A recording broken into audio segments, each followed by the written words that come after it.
But once again, nothing to worry about. It's all about what you enjoy doing. So at the very least, we'll just take off and go fly around, and everybody enjoys that. But if you tell me you want to do some more aggressive stuff, we'll do whatever you like doing. I'm glad we start slow, because if we can do 4, we'll do 5. We do 5, we'll do 6. If we do 6, we'll do 7. Well, that's the truth, and that's exactly what I do. I never jump up. We'll start actually at 2 Gs, and we'll slowly work our way up. Perfect. If you tell me, hey, I've done enough of that, okay, roger that. We'll try some upside down stuff. Hey, I've done enough of that. We'll just go as you're comfortable, okay? Okay. Make sure you're all inside. Campy's coming down here in about 5 seconds. Pretty cool the kids could make it. Yeah. Did you have to pull them out of school for it? Yes, sir. Right on. All right, Rick, Campy's down. I'll talk through the engine start here a little bit. Okay. I've turned on the auxiliary power unit. That'll help us get our motor started. I'll give Deo a signal to start the right engine. If you look down by your left knee, there's some engine instruments down here. The top number on the right says RPM. It's coming up through 12 right now. And I can lower the seat when the engine fires up, right? Yep, in about 30 seconds. Okay. So I'll put the right throttle to ground idle. That adds fuel. And now the second number that's going through 150 right now, that's the temperature of the engine, degrees Celsius. So the engine gets pretty hot pretty quick. I bet. It'll peak at about 550, 600 degrees. You're going to hear some beeps and squeaks and warnings. Normal, and you can go ahead and move your seat now. Warning. Warning. Well, let me tell you about the takeoff real quick. Were you able to watch the takeoff earlier, or had you already left to get the kids? I had to already leave. So we're going to have to go down this runway, then we'll point back towards this direction to the right. We'll get centered up. I'll go to 85% power. I'll check all the instruments. When they all look good, I'll go to full military power, and that's for us in this aircraft, 22,000 pounds of thrust. Right. So it's a lot of power. It's plenty to get us going down the runway, accelerating, taking off, climbing up, all that stuff. We actually have more power available, but I'll hold the brakes. 22,000 pounds of thrust. We'll release them at the same point. You'll get a fairly mild aircraft carrier launch. Okay. Simulation, I guess the best way to put it. Right. We'll accelerate to 50 knots. Then I'm going to, what we call, plug the afterburners or select full afterburner. Then we get 32,000 pounds of thrust. So a lot more power at that point. Okay. You're going to feel it push you back in the seat a little bit. Nothing to worry about. We'll hit 140. Pilot 1, final approach 6, gear down, low approach. Mile 1, wind 1020, guts 3. As we accelerate faster, I'll call the airspeeds off. Then at 300 knots, I'm going to say, Rick, ready to go flying? And hopefully you've got some sort of positive answer, because we're already kind of flying anyway. I'll put the stick on our lap. We're going to go what's going to feel like straight up, basically. Okay. You're going to do 5 to 6 Gs, but you don't need to flex. You don't need to breathe. It's going to be less than a second is all it takes to do it. Okay. And you could do 20 or 30 Gs for a second or two, and you'd be fine. Okay. Because there's that much just residual blood and air in your head. Okay. It's when you do maybe even as few as 3 or 4 Gs, but for extended periods of time. 20 seconds. Yeah, then that's when it gets tired. You got to work. Okay. You from this area?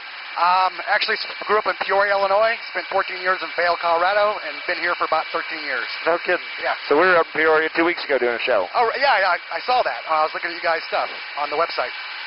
That was a good show up there. I got to fly with the president of Caterpillar. Oh, cool. My uncles worked for Caterpillar. Oh, yeah? Yeah, a long time. All right. Are you all set? I'm ready. There's 85%.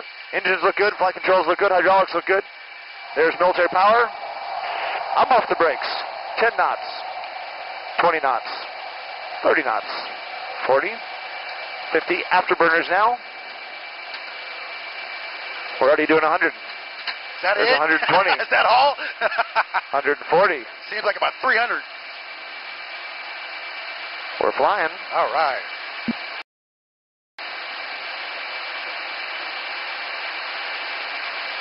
We're doing 250. 280. 300. Rick, you ready to go flying? I'm ready. Here we go. Ready. Hit it. There you go. We're out of here, buddy. All right.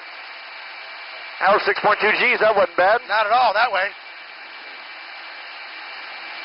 Departure for Angel 7 Airborne, past 4,000.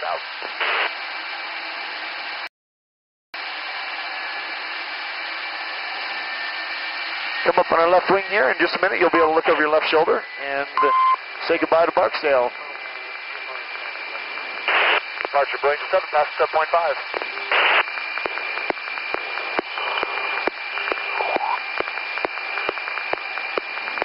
See it over your left shoulder there? Yes, sir. There goes 7,900 feet.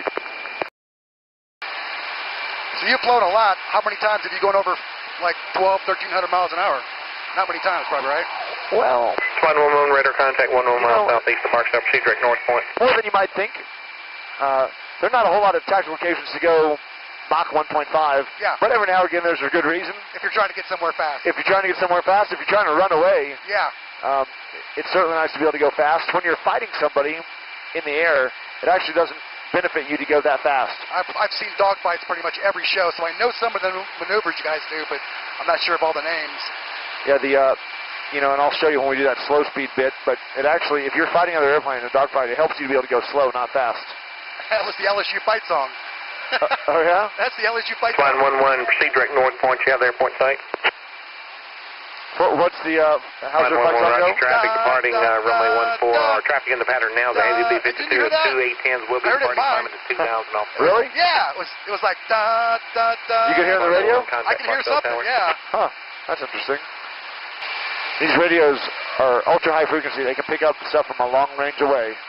So I wasn't able to hear it up here, but I have the first radio turned all the way down because I'm talking to our controller in the second. 25. We use 1,000 pounds of gas just to take off. And yeah, we sure I'll have do. him over there as soon as possible. Afterburner burns a lot. We could burn through the whole 1,000 gallons in less than 5 minutes in afterburner. Hitman 1 just want to verify still accept this. You'll be talking to him. We're probably already pretty close to Arkansas. That's probably the lake in front of us that you were talking to. Well, you're right. The town of, I believe it's Spring Hill. Yes. We're going to fly over here in just a moment. Our high school actually plays a team there. Oh, really? Yeah. We have one of the best high school football teams in the nation. Here's what we're going to do. We're going to start with a really easy maneuver to get warmed up. All right. It's called the wing over. It's 2.5 to 3 Gs. Okay. You don't need to do the AGSM. Okay. You don't need to do the hick or the squeezing. Okay. You just got to sit there and enjoy it. Okay. Let's do it. The more relaxed you can be, the better off you'll be. I'm going to start down here about 2,000 feet. I'll pull the nose up. We'll do 2.5 Gs at the top. I'm going to push forward on the stick to give you a little 0 G. Okay. Then out the backside, we will go the opposite direction, basically a 180-degree turn. Does it matter if I keep my head back? 2.5 Gs is not enough to bother you. Right. Either way works, to be quite honest. So we'll start at 4,000 feet to avoid some of that turbulence. Airspeed's good. Our inverter pumps are on. You all set? I'm ready. Okay, here we go. There's 2.5 Gs.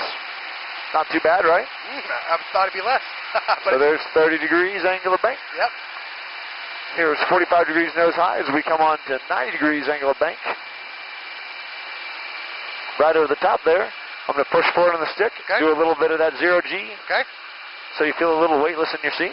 Negative Gs. There it is. Actually, not quite negative, just wow. 0. I know they said like -1's a lot for negative Gs. It is, and we'll do that here in a little bit too. And Looks negative like 1 is a straight lot. down. Well, here we are. We're halfway straight down. We're 45 degrees nose low. And here's 2.5 Gs on the backside as we roll out facing to the west now. Back towards that solid line on the display. And that's all there is to it. That's not too bad. Yeah, I expected 4 or 5 Gs to feel like that. Oh, really? Oh, yeah. Man, 5 or 6 Gs is a lot of strain then. It will be. You'll work, but once you start working, it won't be as bad as you think. So we'll do 4 Gs next, and it's the loop. And now, here's my little bit on that. Okay. At 4 Gs, you don't need to do the breathing, you don't need to do the squeezing, but I'm going to have you do it just for the practice. Okay. Because if you do it wrong, I can coach you through it. Okay. And this is a great chance for you to really concentrate on it. Okay. And to work on squeezing your legs. Okay. What works for me, what I envision is, I curl my toes up a little bit, and I squeeze my legs and rear end like I'm trying to lift myself out of the seat like you just did, like your head actually comes up in the seat a little bit. Right. Or if you can picture it like you're trying to crack a walnut, kind of. So you want I thought you push your legs out, not in. Out or in? Well, I wouldn't even worry about your legs so much as using your rear end to lift yourself off the seat. Okay. Just tighten your rear end, basically. Okay. And then your legs will kind of come with that. Okay. And then so it's like this. You go, hick, tick, hick. But breathe. But every 3 seconds you want to breathe. Yep. But you don't want to go. Okay. Because you want. Listen how I do it. Hick, hick. Wow. You want to get it out and take it back in as quick as you can. Okay. But once again, don't sweat it. Really focus on the flexing, and that's the most important thing. Okay. What I'm going to tell you is, I'll say flex those legs, and when I say that, I want you to squeeze real hard. Okay. I'll say take a deep breath, and you'll go hick. Okay. And then I'll pull the G. All right. Okay. We'll start here at 4,000 feet, where the air is not too bumpy. We're going to go straight up for the loop. You all set? I'm ready.